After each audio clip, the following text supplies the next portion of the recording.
Bonjour à tous, mon nom est François Letarte, bienvenue sur ma chaîne JDRD30, une chaîne consacrée aux jeux de rôle sur table. Alors, vie de rôliste, et j'ai le goût de parler de défis fantastiques. Je le sais, j'ai fait une tentative en direct hier, puis j'ai écouté la vidéo.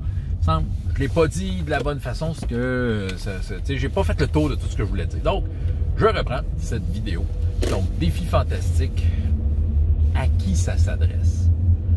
C'est une réflexion que j'ai eue. J'avoue que ce qui m'a un peu inspiré à partir de la vidéo, c'est quelque chose qui était un peu indirect, mais le dernier podcast pas de nom, dernière vidéo de podcast pas de nom, cette chaîne-là, Marc s'auto-évaluait parce qu'il a fait jouer à Masque vendredi passé, puis c'est ça, c'était comme la première partie d'une série, Masque, un PBTA de super-héros si vous ne connaissez pas.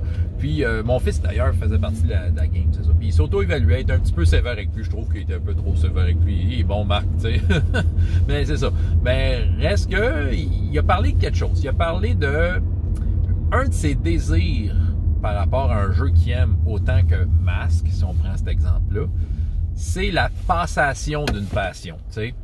Il sent que peut-être qu'il se mettait de la pression sur il faudrait que le monde aime ça autant que moi j'aime ça, tu sais. Des fois on a ce désir-là, ok? Puis ça m'a rappelé à quel point défi fantastique ça a été ça pendant longtemps, ok? Jusqu'à temps que je réalise certaines affaires par rapport à défi fantastique, du moins par rapport à moi versus défi fantastique, qui reste quand même un de mes jeux de rôle de fantasy préférés, mais j'ai des raisons peut-être plus... je mets plus le doigt sur pourquoi ça vient me chercher autant. Si on recule d'une dizaine d'années auparavant, en fait, ce qui m'a fait démarrer ma chaîne YouTube, c'était le désir de parler de défis fantastiques. Ça faisait partie des top 5 raisons que je voulais faire des vidéos YouTube. C'est que mon but, c'était de faire en sorte que de dire au monde entier, regardez, ce jeu-là existe, puis il est vraiment cool. J'avais l'impression que à cette époque où, bon, il y avait comme toutes les polémiques de la 4e édition et tout ça, de dire, regarde, pour ceux qui veulent justement aller vers un type plus dépouillé de jeu fantasy, puis qui ne veut pas nécessairement donjon, moi, ce que je disais, c'est l'alternative. J'avais l'impression que cette alternative-là pourrait être bonne pour plein de monde, OK? J'étais convaincu de ça, en fait. C'est ça. J'étais convaincu de ça parce qu'en fait, oui, je le trouve vraiment bien, ce jeu-là, OK? Mais là, tu sais, depuis 10 ans, en fait, tu sais, j'en ai eu des tables, j'en ai joué du défi fantastique, j'ai été joueur dans des games, j'ai été meneur de jeu dans des games, j'ai eu plein de joueurs différents.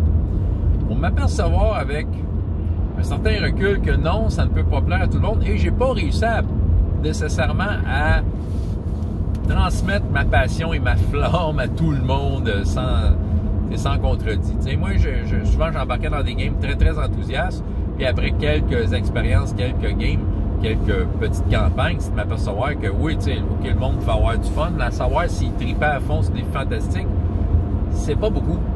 C'est pas parce que le jeu est pas bon.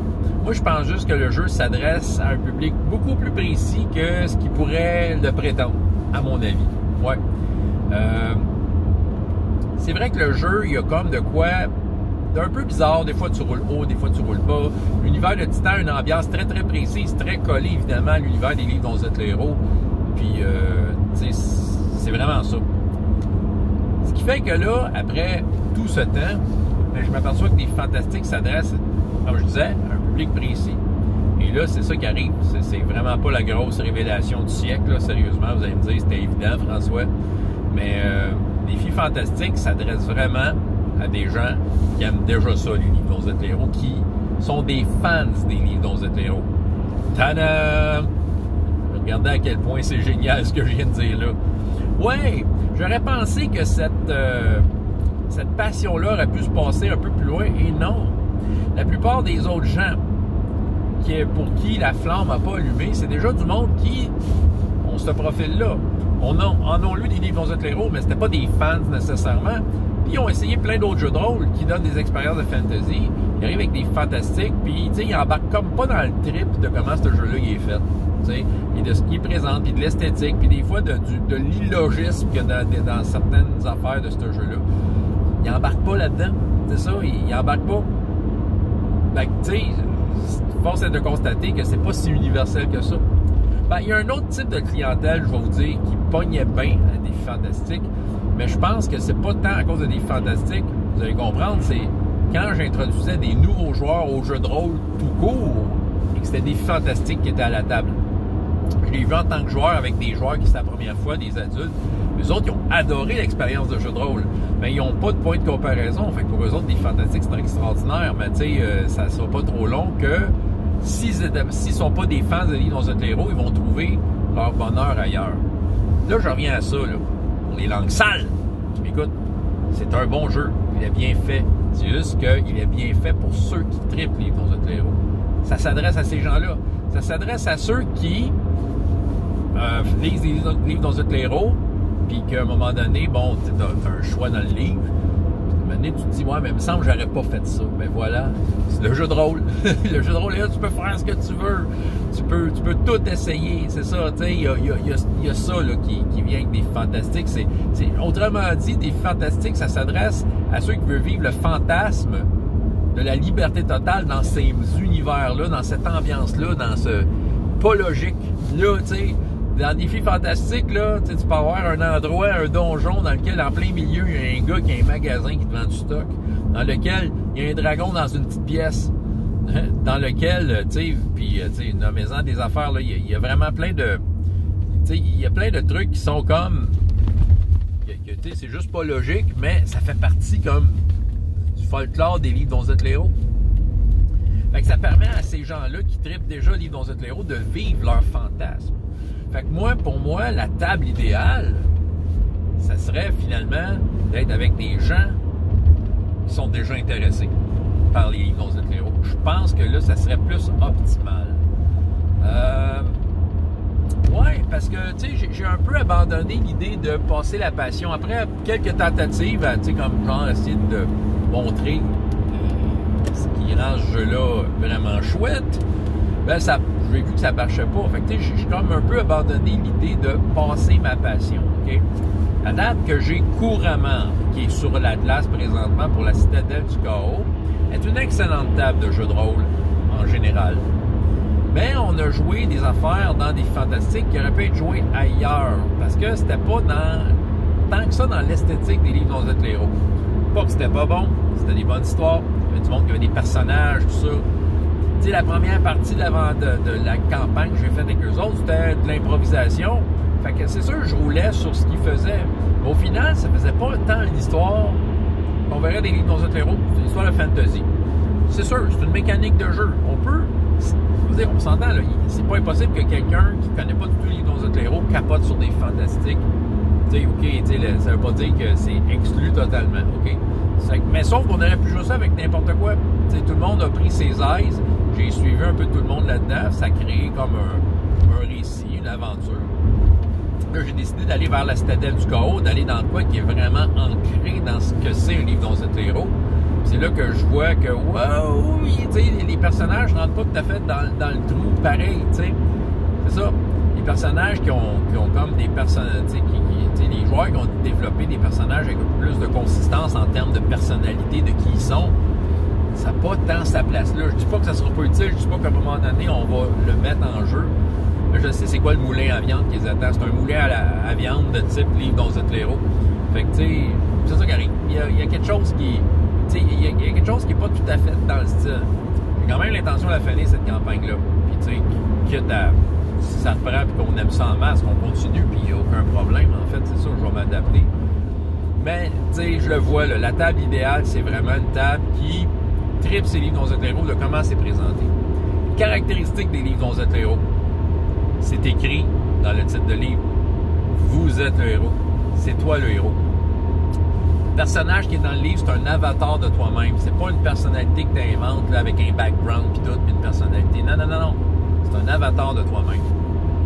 Et je trouve que le jeu est pas mal plus adapté pour ce genre de cas de figure-là. Un peu comme dans les vieux donjons, les premières versions de donjons dans lesquelles ton personnage, tu y inventais pas un background. Tu embarquais dans le jeu.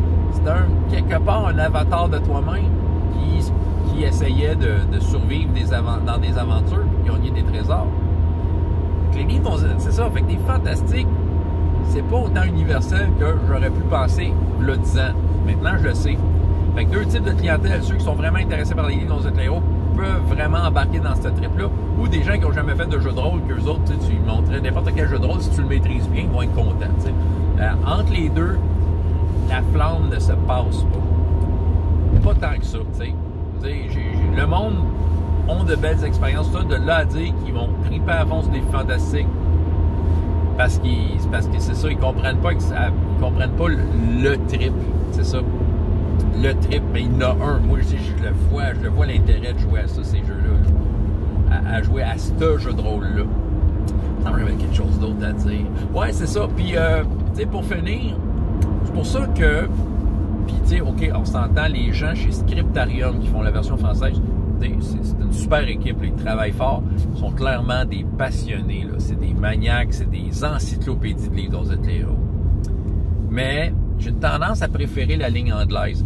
Oui, visuellement, la ligne anglaise de Défis Fantastiques est moins attrayante à la vue. Du côté français, il y a eu vraiment un gros travail au niveau de la présentation. C'est beaucoup plus attrayant. Ils ont repensé les images, ils sont allés chercher des illustrateurs, puis ils ont fait revivre ça un peu différemment. C'est-à-dire, il y a un beau travail à ce niveau-là, mais du côté anglais, je pense que justement,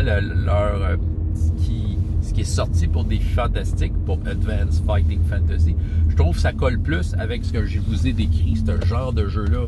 Des jeux qui collent avec ce que c'est supposé être un livre dans un héros. T'as pas de background, tu vas chercher des trésors, tout ça. Puis là, il y a des règles qui sont au service de ça. En français, je pense qu'ils aiment tellement ça qu'ils veulent justement peut-être transmettre la passion, puis comme un peu extrapoler sur le monde de Titan, puis nous faire vivre des affaires dans Titan, quand je considère que t'en as peut-être pas tant de besoin. C'est sûr, c'est moi, parce que je comprends qu'ils ont produit des affaires, des petites campagnes, des aventures avec du monde puis des sentiments. C'est bien correct, là, tu sais. Parce qu'il y a du monde qui les joue et qui les aime, probablement, qui embarque peut-être dans ce pan-là du trip, Livre dans cet héros, c'est-à-dire d'aller au-delà puis de vraiment s'intéresser à cet univers-là par rapport à qui l'habite, puis qu'est-ce qu'ils aiment, c'est quoi leurs ambitions, tout ça. Fait que, je dis pas que ça peut pas s'adresser à ce genre de clientèle-là, il y en a. Fait que, autrement dit, je suis en train de tout défaire mon argument, là, drette là, parce que Scriptarium nous prouve que oui, il y a sûrement une demande, ils sortent encore des affaires. Mais c'est ça, j'ai checké les aventures de Scriptarium. Puis tu sais, je jouerais pas ça avec des fantastiques, c'est ça qui arrive. Tu sais, c'est ça, j'aurais tendance à jouer ça avec peut-être un autre jeu, je sais pas. Mais tu sais, ce qui sort en anglais, je trouve que ça colle plus à ce que je m'attends d'un jeu comme Advanced Fighting Fantasy. Bref, ce jeu-là, quand je l'ai découvert, ça répondait à un besoin que j'avais. J'avais un besoin d'aller dans de la bonne vieille aventure. Ça correspondait à un type de livre qui m'a fait vibrer à mon adolescence. C'était comme, je disais, l'extension. Ça me permettait de vivre le fantasme de jouer ces livres-là, mais avec la liberté d'un jeu de rôle. Je croyais que ce trip-là aurait pu se transmettre plus facilement. Force est de constater que non. Donc, tu sais, puis c'est après plusieurs tables. C'est peut-être moi, ma façon de jouer à des fantastiques quand j'embarque dedans qui fait en sorte que, tu sais, ça embarque moyen pour certaines personnes. Mais en tant que tel, tu sais, avec du recul, si j'aurais une nouvelle table à me partir là, de ça, clairement, je rechercherais des gens qui sont des vrais amateurs de livres, des vrais amateurs, du monde qui aime ça pour vrai. Voilà. Qui ont un réel intérêt pour les livres dont vous êtes les héros. Autant que moi, ne serait-ce plus que moi. T'sais. Voilà. Fait que c'est ce que j'avais raconté sur Défis Fantastiques. Ça me tentait de la sortir, cette vidéo-là, et inspiré, comme j'ai dit, de ce que Marc avait dit, la passation de la passion. Fait que moi, j'ai décidé que c'était plus avec ce jeu-là que je voulais passer ma passion. Ça va être avec d'autres jeux avec lesquels je vais être super achalant. Là. Ça m'arrive une fois de temps en temps. Mais voilà. Fait que Défis Fantastiques, oui, quand je vais vous en parler, ça va être vraiment personnel. Ça sera plus autant pour essayer de vous vendre l'idée que ce jeu-là, vous allez l'aimer. Tu sais, de façon en partant, que vous l'aimiez ou pas, ça c'est une autre histoire, là. Mais c'est ça. Fait que c'est ce que j'avais à vous raconter sur Défis Fantastiques. Questions, commentaires, laissez ça en bas. François Letarte, JDR des 30. Et jusqu'à la prochaine fois. Ayez autant de plaisir dans la vie, dans les jeux. Au revoir.